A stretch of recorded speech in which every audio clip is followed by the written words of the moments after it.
तो दोस्तों देखिए, एक बार फिर से हमको आज के दिन ग्लोबल मार्केट्स में ब्लड बाथ देखने को मिल रहा है। हर जगह लाल निशान देखने को मिल रहा है। अगर मैं यूएस मार्केट्स की बात करूं तो देखिए, डाउ जोन्स में ऑलमोस्ट 1.5% की गिरावट है। S&P 500 में ऑलमोस्ट 2.25% की गिरावट। नेस्डेक देखिए 3.5% के आसपास गिरावट पे देखने को मिल रहा है। S&P small cap 2000 2.74%। इनफैक्ट अगर मैं यूएस मार्केट के अलावा यूरोपियन मार्केट्स की बात करूं, इमर्जिंग मार्केट्स की बात करूं, तो आप देखिए कि ब्राजील का इंडेक्स 1.5% 1.65% गिरावट पे है। Germany 1.74%, एफटीएससी 0.35, Paris 1.66, Amsterdam 2.4%। स्पेन देखिए ऑलमोस्ट फ्लैट है, यहाँ पर हमको फ्लैट में देखने को मिला। और ये सारे मार्केट अभी ओपन है। तो यहाँ पर ग्लोबल सिचुएशन काफ़ी दोस्तों यहाँ पर चिंताजनक बनी हुई है।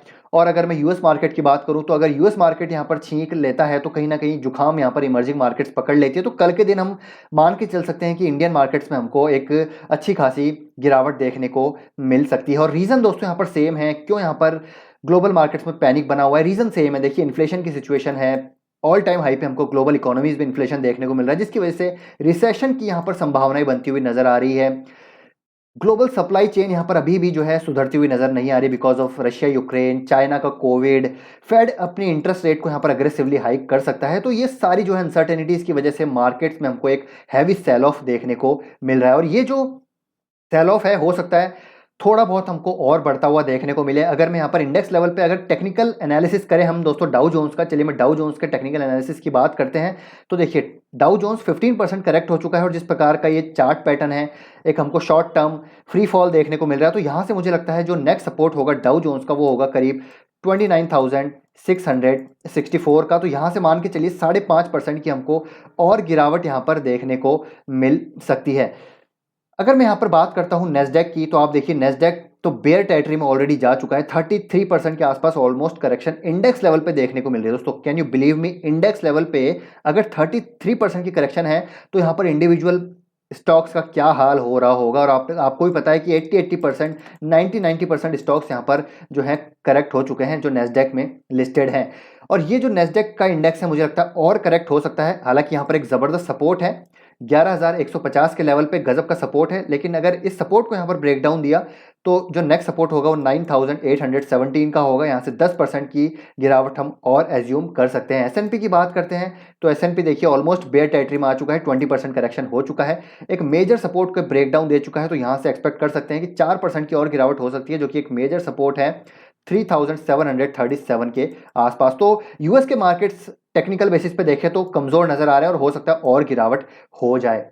अब यहाँ पर दोस्तों मैं बात करता हूँ इंडिविजुअल स्टॉक की। आप देखिए जो दिग्गज कंपनीज हैं, दुनिया की सबसे बड़ी कंपनीज हैं, नेस्डेक में अगर बात करें तो इंडेक्स लेवल पे 33% करेक्शन है। और आज के दिन आप देखिए तो एफबी जो मेटा प्लेटफॉर्म है 9% करेक्शन पे है। टेस्ला यहाँ पर देखिए ऑलमोस्ट 6% करेक्शन पे है। अल्फाबेट यानी कि गूगल की बात करें तो ऑलमोस्ट 7% करेक्शन पे है। तो दुनिया की जो दिग्गज कंपनीज हैं, टेक जायंट्स हैं, वो हमको इतना जबरदस्त करेक्शन पे आती हुई देखने को मिली। अगर हम अल्फाबेट की बात करें, देखिए यहाँ पर ऑलमोस्ट ऊपरी स्तरों से कितना करेक्ट हो चुका है ये स्टॉक। देखिए 30% ये करेक्ट हो चुका है। टेस्ला देखिए इतने अच्छे नंबर आने के बावजूद टेस्ला की जो पिटाई हो रही है, बहुत ही जबरदस्त पिटाई हो रही है। और यहाँ कहीं ना कहीं अब यहाँ पर वैल्यूएशन हमको करेक्ट होते हुए देखने को मिल रहे हैं। देखिए 50% टेस्ला का स्टॉक करेक्ट हो चुका है। एफबी की बात करें तो एफबी तो और भी ज्यादा करेक्ट हुआ है। ऊपरी स्तरों से आप देखिए 52-53%। तो अगर आप देखिए अपने आप को, अपने पोर्टफोलियो को ज्योग्राफिकली डाइवर्स करना चाहते हैं, अगर आपको इन कंपनीज पे भरोसा है, इनके प्रोडक्ट पे भरोसा है जो कि हम सभी यूज करते हैं, तो आप नेस्डेक कंपनीज में निवेश कर सकते हैं थ्रू ETFs। और इसके रिगार्डिंग मैंने यहाँ पर एक वीडियो बनाया था रिसेंटली 3 वीक्स पहले। ये वीडियो आप जाके जरूर देखिएगा, आई बटन में मैं लिंक दे दूंगा। काफी अच्छी जानकारी आपको यहाँ पर मिलेगी। देखिए इंडिया से बेहतर दोस्तों इमर्जिंग मार्केट्स मुझे नहीं लगता कि यहाँ पर कोई देखने को मिलेगा। इंडिया का मार्केट जो है यहाँ पर सबसे बढ़िया है ग्रोथ के मामले में। लेकिन अगर आपको स्टिल डाइवर्सिफाई करना है तो आप यहाँ पर यूएस मार्केट की ओर यहाँ पर रुख कर सकते हैं। बाकी आपका डिसीजन है। अगर आपको ये चीज करनी है तो आप इस वीडियो को जाके देख सकते हैं। म्यूचुअल फंड में निवेश करना है, म्यूचुअल फंड के थ्रू, ETF के थ्रू, तो वो आपका डिसीजन है। बाकी इंडिया के मार्केट में तो डेफिनेटली हमको निवेश करना है, क्योंकि जिस प्रकार की डेमोग्राफी है इंडिया की, जिस प्रकार का ये मार्केट है, ग्रोथ तो यहाँ पर आनी ही आनी है। अब मेन क्वेश्चन आता है कि हमको क्या करना है। तो ये जो इमेज है दोस्तों, ये पूरी मार्केट की कहानी है जो आपके साथ यहाँ पर मैं अभी पूरा शेयर करने वाला हूँ, पूरा समझाने वाला हूँ आपको। यहाँ पर देखिए किस तरीके से मार्केट काम करता है। लेकिन आगे बढ़ने से पहले मैं आपको बोलना चाहूंगा, आपको आज के दिन खुद से एक क्वेश्चन पूछना है। एक नहीं, इनफैक्ट 4 क्वेश्चन पूछने हैं।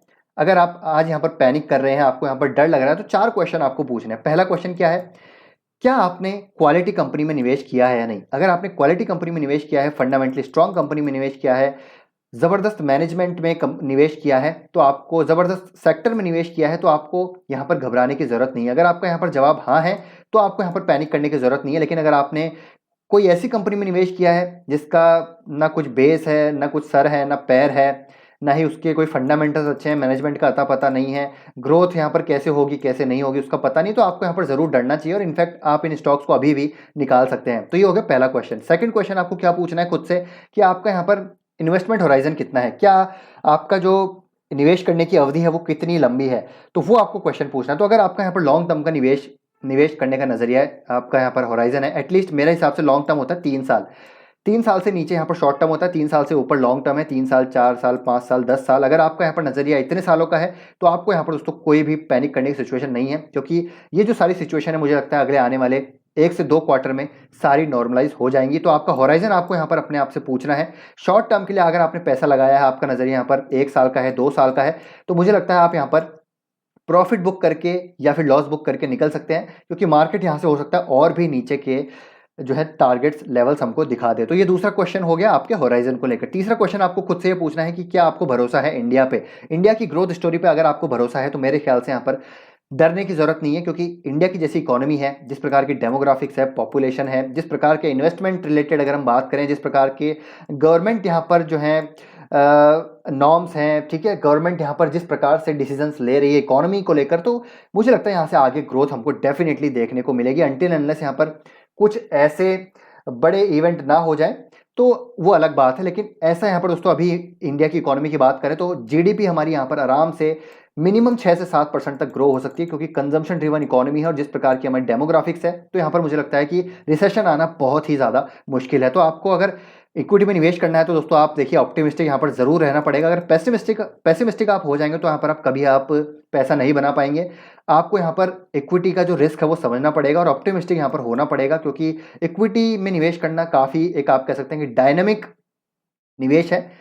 काफ़ी सारे मैक्रोज पे यहाँ पर कंपनीज के बेसिकली नंबर्स डिपेंड करते हैं, प्रॉफिटेबिलिटी डिपेंड करती है, उनकी ग्रोथ डिपेंड करती है। तो इक्विटी का जो फ्लक्चुएशन है वो हम सभी को यहाँ पर सहना पड़ेगा। तो तीसरा आपको फेथ के रिगार्डिंग यहाँ पर क्वेश्चन पूछना पड़ेगा। चौथा सवाल आपको यहाँ पर क्या पूछना है खुद से, कि पास्ट में क्या हुआ था, पास्ट में क्या कभी यहाँ पर रिसेशन नहीं आया, क्या पास्ट में कभी इन्फ्लेशन नहीं आया, क्या पास्ट में कभी इंटरेस्ट रेट हाइक नहीं करी, क्या पास्ट में कभी यहाँ पर ब्लैक स्वॉन इवेंट नहीं हुए, क्या पास्ट में यहाँ पर हमको डिप्रेशन देखने को नहीं मिला। तो ये सारी सिचुएशन मार्केट फेस कर चुका है और मार्केट इन सब से उबर के आज हमको हाई पे ही देखने को मिलता है। तो ये 4 क्वेश्चन आपको पूछने हैं खुद से, तब आपको यहाँ पर दोस्तों मुझे लगता है यहाँ पर ज़्यादा पैनिक नहीं होगा।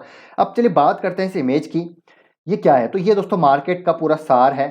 तो मार्केट आप मान के चलिए दोस्तों, मार्केट साइकिल्स में वर्क करता है। ऐसा नहीं है कि आपको हमेशा बुल मार्केट देखने को मिलेगा। अगर आपको मार्केट से वेल्थ बनानी है, लॉन्ग टर्म के लिए निवेशित रहना है, तो आपको बुल मार्केट से गुजरना पड़ेगा, तो आपको बेयर मार्केट से भी गुजरना पड़ेगा, तो आपको कंसोलिडेशन फेज से भी गुजरना पड़ेगा। और अगर आप इन तीनों फेज से गुजर जाएंगे एक बार, तो आप यकीन मानिए एक बहुत अच्छे इन्वेस्टर आप यहाँ पर बन जाएंगे और आपकी वेल्थ यहाँ पर बनने से कोई नहीं रोक सकता। अब ये क्या है, ये पूरा साइकिल चलिए समझते हैं दोस्तों। पूरा ग्रीड एंड फियर की ये कहानी है। देखिए मार्च का अगर मैं एग्जांपल लूँ, मार्च 2020 के बाद आपने एक ज़बरदस्त क्रैश देखा, वहाँ पर एक पैनिक हमको देखने को मिला, डिस्करेजमेंट वहाँ पर हो गई। सबके पोर्टफोलियो जो हैं मतलब कई सालों का जो है प्रॉफिट उनका कुछ ही दिनों में हमको तबाह होता हुआ देखने को मिला। उस टाइम पे यहाँ पर सब पैनिक में आ गए, अपने म्यूचुअल फंड सेल कर दिए, अपनी जो है होल्डिंग्स यहाँ पर लॉन्ग टर्म होल्डिंग सेल कर दी। उन्होंने सोचा कि अब यहाँ से कभी भी जो है मार्केट ऊपर नहीं जाएगा और यहाँ पर हमारा पैसा जो है हमेशा के लिए लॉस में चला जाएगा। लेकिन उसके बाद क्या हुआ, मार्केट में एक सडन रिकवरी देखने को मिली, स्टॉक्स अच्छा करने लगे, ऑप्टिमिज्म हमको यहाँ पर जो है आने लगा, फिर एंथुजियाज्म आने लगा, क्योंकि हमारे जो हमने निवेश किया था, जो गिने चुने लोगों ने यहाँ पर निवेश किया होगा 7,500 के लेवल पे, 8,000 के लेवल पे, 9,000 के लेवल पे, तो उनके जो है प्रॉफिट बनना चालू हुए, तो उनको एंथुजियाज्म आया। फिर एक्सुबरेंस की सिचुएशन आई, तो यहाँ पर उन्होंने और ज़्यादा निवेश किया, क्योंकि मार्केट अब यहाँ पर आपको आपकी जो है कैपिटल पे 2x 3x यहाँ पर रिटर्न ऑलरेडी बना के दे चुका था। कई स्टॉक्स में तो 4x तक रिटर्न बन चुके थे लो बेस के कारण। तो वहां पर एक यूफोरिया की सिचुएशन क्रिएट हो गई और टॉप पे जाके हमने काफी बड़ा निवेश किया। एंड टॉप से जब हमको डाउन टर्न देखने को मिला, तो वहाँ पर थोड़ी सी एंग्जाइटी हमको होनी शुरू हुई। दोस्तों ये जो फेज़ था ना, ये जो फेज़ था पूरा, ये एक बेसिकली यहाँ पर हम प्लीज़ थे हमारी इन्वेस्टमेंट से, जो हमने निचले स्तरों पे की थी, वहाँ पर हम काफ़ी खुश थे, जो हमने निवेश किया उस पर काफ़ी अच्छा रिटर्न बन रहा है। लेकिन जैसे ही यहाँ पर मार्केट ने डाउन टर्न शुरू किया तो एंग्जाइटी शुरू हो गई, क्योंकि हमारे प्रॉफिट धीरे धीरे डाउन होने लगे। ऊपर उस तरह से हमारे जो प्रॉफिट थे, मान लीजिए 2x हमारा प्रॉफिट था, वो 1x हो गया। फिर यहाँ पर 1x का प्रॉफिट हमारा 50% प्रॉफिट हो गया, तो हम डिनाइल फेज में आ गए। नहीं यार, अभी भी मार्केट जो है अच्छा कर रहा है, जो टेंशन है वो हमको नहीं लेनी है। डिनाइल फेज में आ गए। डिनाइल फेज के बाद क्या हुआ कि फियर की सिचुएशन होगी, क्योंकि हमारे प्रॉफिट अब यहाँ पर फ्लैट होने लगे। हमारे जो पोर्टफोलियो रिटर्न्स थे वो 30% जो अब गए थे, वो अब यहाँ पर 5% के रह गए, 8% के रह गए, या फिर ऑलमोस्ट 2% के रह गए। तो यहाँ पर हम फियर जोन में आ गए, और उसके बाद हम डेस्पेयर जोन में अब यहाँ पर आ रहे हैं। तो मेरे हिसाब से हम अभी इस सिचुएशन में है, फियर, डेस्पेयर और पैनिक की सिचुएशन जो है अभी इस फेज में कहीं ना कहीं मेरे ओपिनियन के हिसाब से हम देखने को, हम अपने आप को देख सकते हैं। तो अब यहाँ पर पैनिक की सिचुएशन क्रिएट हो रही है, क्योंकि मार्केट में लगातार गिरावट देख रही है, और यहाँ पर पैनिक हो रहा है, क्योंकि हमारे पोर्टफोलियो अब काफ़ी ज़्यादा नेगेटिव में जा चुके हैं। कईयों के 10% नेगेटिव में है, कईयों के 20% नेगेटिव में है, कईयों के 30% नेगेटिव में है, जिन्होंने टॉप पे निवेश किया था। तो वो यहाँ पर अब मार्केट से निकलने की सोच रहे हैं। अब यहाँ पर कैपिचुलेशन की सिचुएशन आ रही है, मतलब कि अब यहाँ पर जो होप है वो यहाँ पर बिल्कुल वो निराश हो चुके हैं। देखिए, यहाँ निराशा तो यहाँ पर ही जो है आ चुकी है। अब यहाँ पर पैनिक आ रहा है और कैपिचुलेशन आ रहा है, मतलब कि अब वो सोच रहे हैं कि यार जितना भी पैसा हमारा पोर्टफोलियो में, जितना भी कैपिटल है, उसको निकाला जाए और यहाँ मार्केट से बाहर हुआ जाए। अब जितना भी जो है पैसा निकाल के थोड़ा सा आउटसाइड में चला जाए, क्योंकि मार्केट तो जो है बेसिकली एक सट्टा है, एक जुए का अड्डा है। ये सोच रहे आप, ये जो है बेसिकली कहीं ना कहीं सोच अब आ रही है। जो रिटेल निवेशक हैं, जिन्होंने इस बुल रन में निवेश किया है, उनके मन में ये सिचुएशन अब जो है डेवलप हो रही है। ये माइंडसेट यहाँ पर जो है डेवलप हो रहा है। तो अब यहाँ पर डिस्करेजमेंट हो रहा है, यहाँ पर एक डिसमे की सिचुएशन नजर आ रही है। और यही दोस्तों एक समय है, अब ये समय आने वाला है, मेरे को लगता है अगले 1 से 2 क्वार्टर में समय आने वाला है, जब बेस्ट टाइम ऑफ इन्वेस्टिंग हमको देखने को मिलेगी। क्योंकि इस टाइम पे क्वालिटी कंपनी जो है, फंडामेंटली स्ट्रॉन्ग कंपनी जो है, हमको यहाँ पर बिलो वैल्यूएशन, बिलो एवरेज अपने जो हिस्टोरिकल वैल्यूएशन है उन पे देखने को मिलेगी।